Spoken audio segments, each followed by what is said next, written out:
Assalamualaikum warahmatullahi wabarakatuh. Nah, cerita kali ini ialah sakadang pecang ngalahkeun maung. Dina beruang harang sakadang pecang indit kasitu di tengah leuweung. Maksudnya rek ngaong nginum. Ujug-ujug trojol sakadang maung. Katembong sorot matana eta maung teh bangun nu hayang ngerekep pecang. Atuh pugue pecang teh ruasen kacida. Buru-buru lumpat da sieun direkep ku maung. Nempo si mucang lempat. Maung tuluy ngabirikan manehna ngeleungiteun laratan. Pecang teh lumpat nata boyot. Ngan pedah langsung nyumput di satu kangen rungun anu bumi. Maung lelempangan kaditu kadia neangan. Ngan pecang luput teu kapinggeheun. Maung kacida handeudeul jeung abekna. Manehna geus teu sabar hayang gera ngadahar daging pecang. Ngan pecang ngiles duka teuing ka mana. Maung eureun nengana mangsana. Manehna diung satengah gogoleran bari nyarande kana akar kai anu gede. Panonna anu seketuluy lutret nempoan kasabudureun eta tempat. Sabot keur ngaluheung mau ngadenge sorar gang katincak. Krak. Si horeng sora eta teh regang anu potong katincak pecang. Pecang anu disangka ku maung geus lumpat jauh teh. Geuningan aya keneh nyumput dina rungkun. Kanyaohan pecang aya keneh jauh tidinya. Mau nyampurkeun datangna sora. Kusabab panyumputana katoyahan. Si pecang atukna kabur deui. Nempo si pucang kabur, mau gegeroan, pecang, ulah lumpat, kaulah moal ngarolaha maneh eureun. Kuring moal eureun, tembal si pucang. Pasti anjeun bakal ngarahkan kuring. Sing percaya cang. Kaulah morak rek ngalahkan maneh. Apa nu urang nyobat mau ngolo. Lamun kitu naon borahna yen anjeun moal ngalahkeun kuring. Bisi maneh cang caya keneh. Kaulah rek janji yen lamun caritaan kaulah bohong. Mangka kaulah eta rela paeh dina leungeun maneh. Ngadege pangolo kitu. Si pecang akhirna eureun lumpatna. Tukung si ila maung geus nyorojol nyusul. Ngan hanjakan maung udan tina tali gadang. Manehna jalir dangji. Maung ngabobobo si pucang. Sabab lamun teu bobobo pucang tangtu bakal tuluy lompat nyelamatkeun diri. Tah ayeuna maneh geus katipu ku kaula cang. Cek maung ateuheun.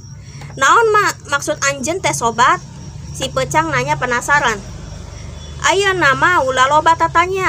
Geus waktuna maneh kakadarahan kaula poe itu. Kaula teh raja leuweung, sing saha wae kudu tunduk ka kaula.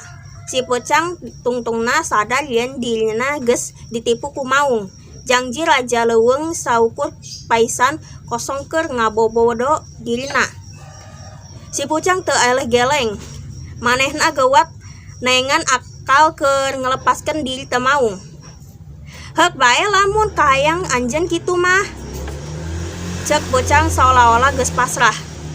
Ngan satesna anjeun lain hiji-hijina raja di leuweung ieu. Naon sia maung anu geus sabar ngarekep pecang teu amarah. Samene tadi kuring neangan cai nginum di situ. Sabehna na kuring geus papangi jeung maulan salinan teu anjeun. Manehna oge saura jiga anjeun hayang ngarahkeun kuring. Ngan kuring hanang jadi ngadon nginum kahula ka situ.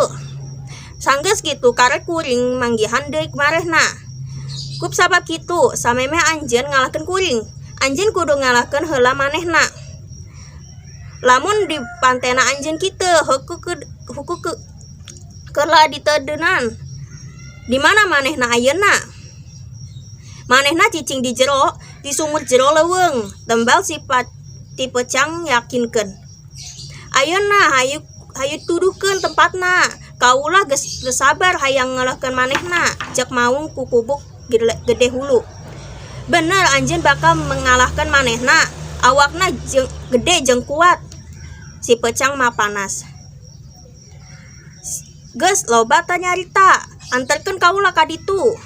Heuk, hayu tuturkeun. Sakadang Pecang dilumpang ti heula, sedangkan maung ngilicik nuturkeun tukangeun. Sanggeus mapai jalan anu nanjak jeung pungkal pengkol. Maranehna ajok ke tempat anu dituju. Dibelah didinya aya sumur anu lumayan jadi jero. Kawalan di sisi-sisina jaradi jukut anu paranjang. Tah ieu depat atuh ku kuring teh, sok lengo ka jero. Tangtu anjeun bakal nempo maung ka jerona. Sakadang maung tulung lempang ngadukeun bibir sumur. Tuluy ngalinggo ka hadap. Katara pisan di jero sumur teh aya maung anu tamblek pisan jeung manehna. Teu kungsi ila maung tarik pisan. Aung! Sora kadenge ka sakuilah leuweung. Harita keneh tina nu sumur sarua aya sora anu ngager. Teu manehna oge ngager ler. Cek si Pucang, manehna nangtang ajeng meureun. Naon? Manehna wani tangtang kaula. Bener, mun anjeun tepat saya, so ngagaos sakali deui. Manehna pasti bakal males ngawur cicing manehna wani nu ka anjeun. Cek si Pucang ngayakinkeun. Sakadang maung tuluy ngegaur sakali deui. Gauranana leuwih tarik batana nu mimiti. Arik peteh bener we. Dina sero sumur oge sarua aya sora anu ngagaur. Maung kacida amarahna, manehna langsung luncat kana jero sumur. Jebur.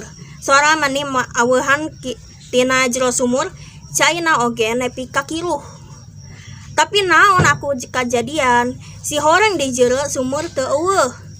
Deui maung sejen sajabat ti dirina. Sora gauran ti jero sumur tadi teh ngan saukur sora manehna sorangan anu malik. Sedangkan maung anu katempo dina jero sumur seta oge ngan saukur enteng manehna sorangan sebab samemeh manehna luncat ka jero sumur. Caina teh harang pisan. Kalawan pura-pura bodoh, si Pucang tuluy nyarita. Kumaha lur, anjeun geus bisa ngalahkeun manehna. Si orang maneh kipu kaula. Tembal si Paung kuku lutus ngerasa geus ditipu ke Pucang. Tah eta wawales kanu jilir janji teh. Tembal si Pucang bari ngaleos indit. Teu kongsi ila. Sakadang mau mimiti beakeun tanaga keur ngojay. Saeutik-eutik awakna ngalelep kana cerocai. Sekian, terima kasih. Wassalamualaikum warahmatullahi wabarakatuh.